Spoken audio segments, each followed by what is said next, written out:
Hey now, my name is Nick from Board Game Brawl, and this is your Kickstarter update. And believe it or not, there are games other than XCOM the board game and Dead of Winter, and a few of them are up on Kickstarter right now. Let's take a look. Muse from Eagle/Griffin Games is the latest in their bookshelf series of games that includes games like Sleuth and Ink and Gold, and this is a card game that's all about building your own personal museum of famous works of art, but doing it in such a way that you're attracting the most fine art fans as possible. Actually looks pretty cool, and it's got some really nice artwork, of course, since it's based on famous works of art.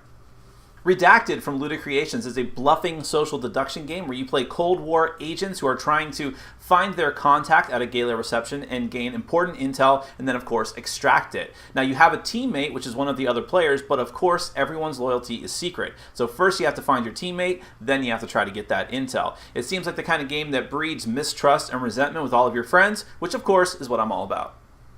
Overworld Games also has a social deduction game up on Kickstarter called New Salem. This takes place back in puritanical times where you play as townsfolk who are trying to root out witches in order to gain hope to fend off despair. This has a very, very creepy theme, so I'm not sure if I'm into it. And by creepy theme, I don't mean witches and, Salem witchcraft, things like that. I mean that you have to play as Puritans. Ooh.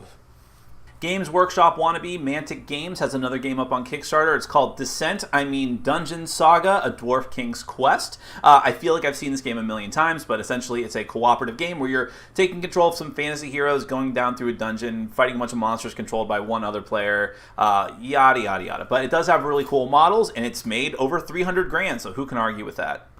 And finally, speaking of fantasy games that are probably better left alone, most people remember Key to the Kingdom from when they were a kid as the game that you got for Christmas in lieu of a video game that you really wanted, but hey, at least it wasn't Risk or Monopoly. Well, someone loved it enough that even in the present day, they wanted to make a digital version of it. Key to the Kingdom Legacy is going to be a new mobile app, assuming the project gets funded, that not only re-implements that old game, but also adds some new stuff as well. And I gotta be honest, I don't know who was asking for this. I'm assuming this has to be a labor of love from the creator. But hey, if you want to relive your golden days of middle school, go ahead and back it. And why don't you just go ahead and shove yourself in a locker as well and get the full experience. My name is Nick from Board Game Brawl. This has been your Kickstarter update. And I'm reminding you to get out there and game every day and in every way. Take care.